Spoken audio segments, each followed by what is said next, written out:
Good morning to all. Today's topic is on impact of periodontal infection on systemic health.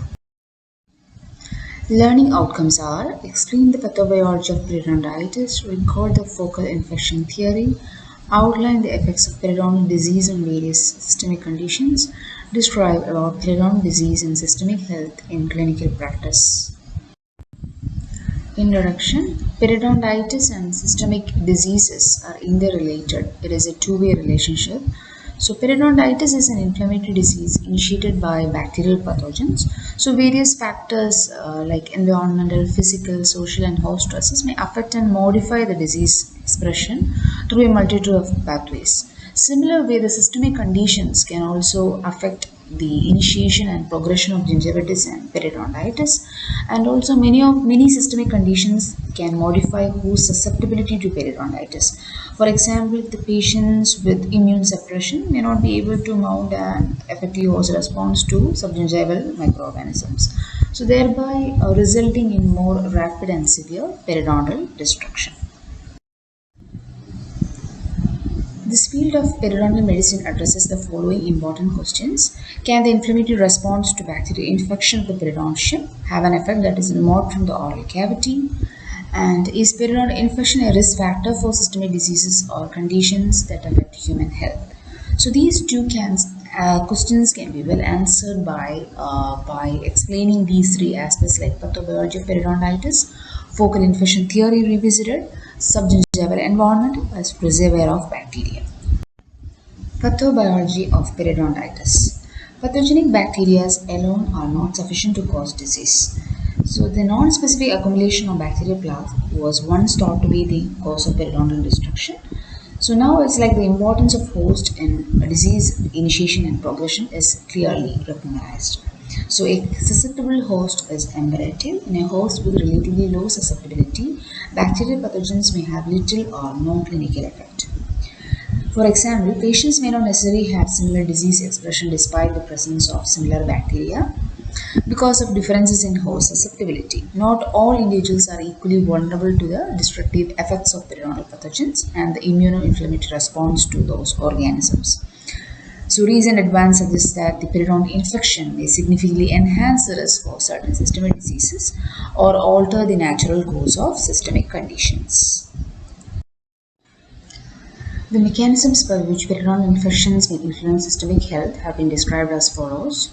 Can be either due to oral hematogenous spread of periodontal pathogens and direct effects to target organs, or it can be either by transtracheal spread of periodontal pathogens and direct effects to target organs, or it can be due to oral hematogenous spread of cytokines and antibodies with effects of distant organs. So this can be well explained by this flow chart. Periodontal infection can be due to bacteria products, inflammatory mediators, so which enters the bloodstream and which leads to systemic inflammatory process. So by this inflammatory process, there are production of acute phase proteins. So this can affect on heart and blood vessels, liver and pancreas, then placenta or uterus.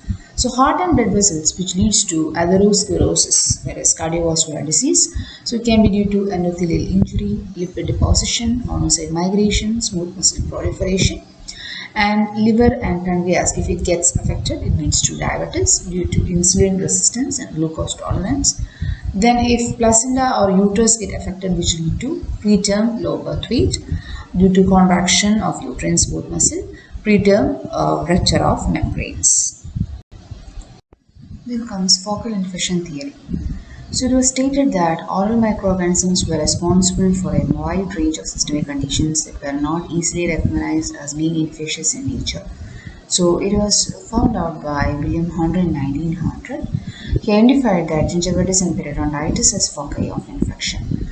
Oral organisms had specific actions on different tissues, and that these organisms acted by producing toxins, resulting in low-grade infection, subinfection, which produced systemic effects over prolonged periods. But in 1940 to 1950, eventually this theory lost importance, that is mainly due to the lack of evidence.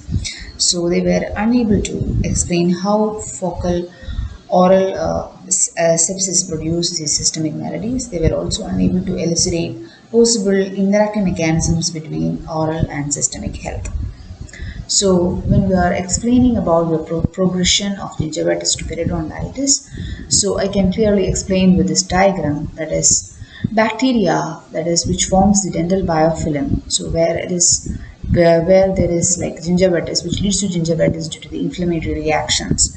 So, if it is prolonging or progressing, it leads to periodontitis.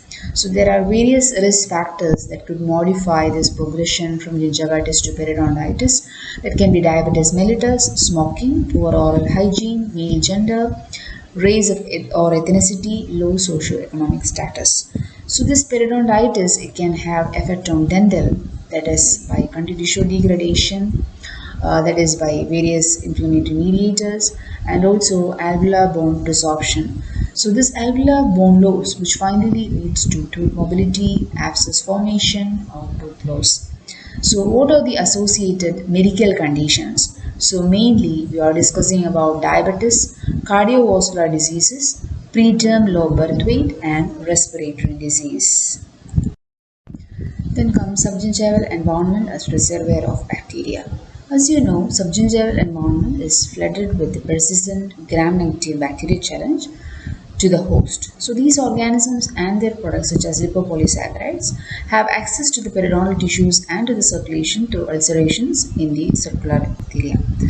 So bacteriomas are very common after mechanical periodontal therapy, or also even after like daily routine oral hygiene procedures like brushing. So this host response may offer explanatory mechanisms for the interactions between periodontal infection and a variety of systemic disorders. So these periodontal tissues mount an immunoinflammatory response to bacteria and their products. So systemic challenge with these agents also induces a major vascular response. Then comes impact of periodontal infection on systemic health. So we are discussing some of the systemic diseases that could get affected by periodontal infection. So under various systems, like first one, cardiovascular or cerebrovascular system, atherosclerosis, coronary heart disease, angina, myocardial infarction, cerebrovascular accident. Then under endocrine system, diabetes mellitus, and under respiratory system, chronic obstructive pulmonary disease or COPD, then acute bacterial pneumonia, then reproductive system, under that preterm low birth weight infants and preeclampsia. So first comes periodontal disease and coronary heart disease or atherosclerosis. As you all know, coronary heart disease related events are a major cause of death. So MI has been associated with acute systemic bacterial and viral infections. So this ischemic heart disease, it is associated with the processes of atherogenesis and thrombogenesis. So this can be clearly explained in this flow chart. Coronary heart disease, so which can be chronic and acute state. Acute state is mainly due to thromboembolism. It is mainly due to the occlusion of coronary arteries, so which leads to myocardial ischemia and finally angina or myocardial infarction. So like that, if it is the chronic state which leads to atherosclerosis, that is mainly the narrowing of coronary artery, so which finally leads to myocardial ischemia and then finally angina or myocardial infarction. So there are numerous mechanisms, both direct and indirect, through which this periodontal infection may affect the onset or progression of atherosclerosis and coronary heart diseases. So it can be well explained by this flow chart, that is systemic or periodontal infection, so which leads to increased level of fibrinogen. You can see like fibrinogen levels and white blood cell counts are often increased in patients with periodontal disease, and individuals with poor oral health may also have significant elevations in the coagulation factor 8 or von Willebrand factor antigen, so thereby increasing the risk of thrombus formation. So this periodontal infection may also promote increased blood viscosity and thrombogenesis. So that is, you can see from this flow chart that if there is increased level of fibrinogen, like the cell count, or increased von Willebrand factor, which leads to blood viscosity. So like that, there will be thrombogenesis and which leads to ischemic heart disease. So there is constant and strong epidemiological evidence that periodontitis imparts increased risk for future cardiovascular disease. Then comes the like interaction between this gum disease and heart disease. So it is well explained by this diagram. So as you can see, like this bacteria from the mouth, this could enter the bloodstream through the gums. Okay, so when it is enters the bloodstream, which gets transferred to the blood vessels, like oral bacteria, which gets stick to the fatty plaques in the bloodstream, so which directly contributing to the blockages. Finally, after this blockage, like oral bacteria trigger an inflammatory response, so which causes the blood vessels to swell, reducing the blood flow and increasing the risk of clot. So thereby, the plugging the flow of blood through the blood vessel, and which leads to the ischemic heart diseases. Periodontal disease may predispose the patient to an increased incidence of bacteremia, including the presence of virulent gram-negative organisms associated with periodontitis. Gram-negative bacteria and associated bacterial products like lipopolysaccharides cause infiltration of inflammatory cells into the arterial wall, proliferation of arterial smooth muscle, and intravascular coagulation, which leads to atheromatosis. Platelets selectively bind some strains of Streptococcus sanguis, a common compound of supragingival plaque, and Porphyromonas gingivalis, a pathogen closely associated with periodontitis, that is thrombogenesis. So this can be well explained by this flow chart, that is the influence of periodontal infection, that is these periodontal pathogens and their products result in damage to the vascular endothelium. Then monocytes and macrophages enter the vessel wall and produce cytokines that further increase the inflammatory response and propagate the atheromatous lesion. So growth factor production also leads to smooth muscle proliferation in the vessel wall. Damaged endothelium also activates platelets, thereby resulting in platelet aggregation and potentiating the thromboembolic events.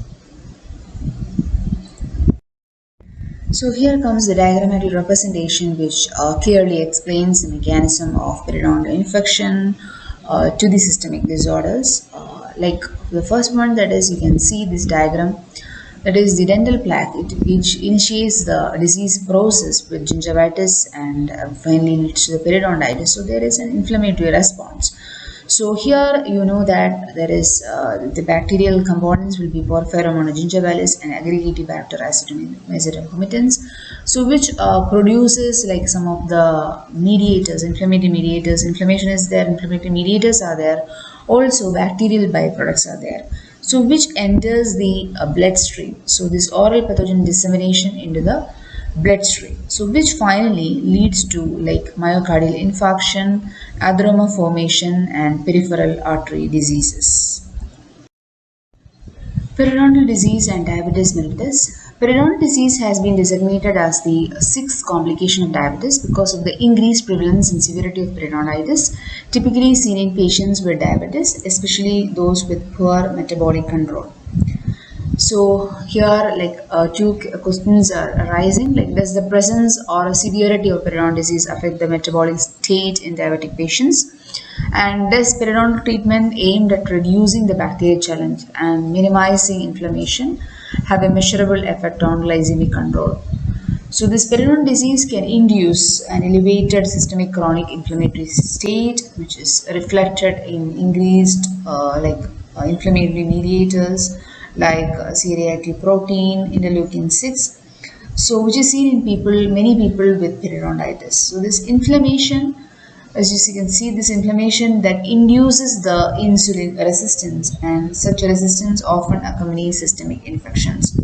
So this periodontal infection, which leads to increased insulin resistance, so which worsens the glycemic control, whereas the periodontal treatment, which leads to decreased inflammation, so which decreases the inflammation and which improves insulin sensitivity, and finally which leads to improved glycemic control. Does the presence or severity of periodontal disease affect the metabolic state in diabetic patients? So severe periodontitis was associated with significant worsening of glycemic control over time.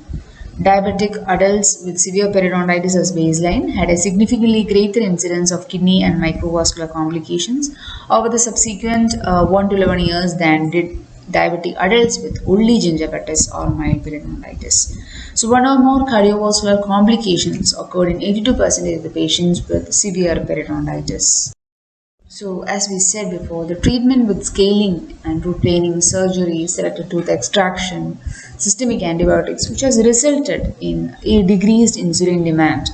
So, the mechanisms by which adjunctive antibiotics may induce positive changes in glycemic control when combined with mechanical debridement are unknown at this time, but is found to be beneficial to the diabetic patient. Does minimizing inflammation have an effect on glycemic control? Systemic inflammation plays a major role in insulin sensitivity and glucose dynamics.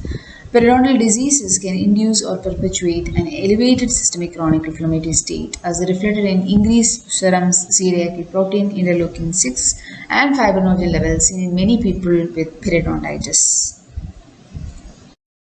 So the link between gum disease and diabetes. So it is explained in various aspects. Like first one, diabetic control. Gum disease is linked to blood glucose control. So people with poor blood control get gum disease more often, more severely, and they lose more teeth. So then comes the blood vessel changes. The blood vessels deliver oxygen and nourishment to the body tissues, so that we know, and also it carry out the waste products. So diabetes causes blood vessels to thicken, which slows the flow of these nutrients and the removal of the harmful waste, so which increases the risk of gum infection. Then comes the bacteria. Many kinds of bacteria thrive on sugars, including glucose. The sugar linked to diabetes. So when diabetes is poorly controlled, what happens? High glucose levels will be in saliva, which enables the germs to grow and set the stage for gum disease. And the smoking comes, there is a smoker with diabetes age 45 or older, it is more likely to get the severe gingivitis. Then comes periodontal disease and pregnancy outcome. So the main outcome is that when it is affected by periodontal infection, that is a low birth weight infants. So these are infants those weighing less than 2,500 grams. So they are at increased risk for congenital anomalies, respiratory disorders, and neurodevelopmental disabilities. The primary cause of low birth weight deliveries is preterm labor or premature rupture of membranes. So as we said, that is the preterm delivery, that is preterm low birth weight infants, that is it could be due to maternal infections. So maternal infection may lead to the presence of amniotic bacterial products such as lipopolysaccharides from gram-negative organisms, so which stimulates the production of host-derived cytokines in the amnion. So a premature rise in prostaglandins is a characteristic for this preterm labor, regardless of whether clinical or subclinical maternal genitourinary tract infection is detected. So here it is well explained with this flow chart, simply made with this flow chart. There is bacteria infection, which leads to the bacterial and end products in amnion, which get deposited in amnion, so which leads to the inflammatory response with cytokine production in amnion. So finally, there is increased amnion prostaglandin production, which leads to the rupture of the membrane, and which leads to preterm labor. The more evidences are women who had low birth weight infants had significantly higher levels of Aggregatibacter actinomycetum comitans, Thanarella faucynthia, Porphyra monogingivalis, and Treponema dendicola in their subgingival plaque than did the control women having normal birth weight infants. So women having low birth weight infants also have higher levels of GCF, PGE2 and IL-1, interleukin 1. So periodontal disease may increase the risk of preeclampsia also. So this is the hypertensive disorder. So it's a major cause of prenatal and maternal morbidity and mortality. So the presence of periodontitis during pregnancy or a worsening of the periodontal disease during pregnancy is associated with 2 to 2.5 fold increased risk for preeclampsia. Then comes periodontal disease and chronic obstructive pulmonary disease. Chronic obstructive pulmonary disease or COPD is characterized by airflow obstruction, so that results from chronic bronchitis or emphysema. So any bronchial mucus glands enlargement and an inflammatory process, if it occurs, during which these neutrophils and mononuclear inflammatory cells accumulate within the lung tissue. So COPD shares similar pathogenic mechanisms with periodontal disease. A host inflammatory response is mounted in response to chronic challenge by bacteria in periodontal disease. So resulting this neutrophil influx, which leads to the release of oxidative and hydrolytic enzymes that cause tissue destruction directly. Subjects with more severe bone loss at the baseline dental examination had a significantly increased risk of subsequently developing COPD compared with subjects with less bone loss. Individuals with poor oral hygiene have also been found to be at increased risk for chronic respiratory diseases such as bronchitis and emphysema. And smoking, that is one of the major risk factors that modifies in the relationship between COPD and periodontal disease, and that is the modifier's presence may be required to generate an effect. So as in general, periodontal disease and systemic health, patient education efforts in the realm of periodontal medicine must emphasize the nature of periodontal infections, the increased risk for systemic disease associated with the infection, and the biologically plausible role of periodontal infection may play in systemic diseases. Few individuals had their cholesterol levels evaluated until the knowledge of the link between cholesterol and heart disease became widespread.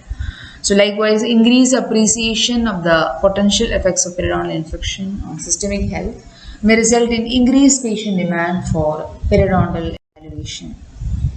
The oral systemic connection, a physician's perspective. So that is, many medical doctors think the area between the lips and the tonsils is of limits. But the lack of oral health education in medical school curriculum and physician residency training, which identifies learning objectives in oral and systemic health that will enhance each profession's capacity to improve and maintain the oral and overall health of individuals and populations.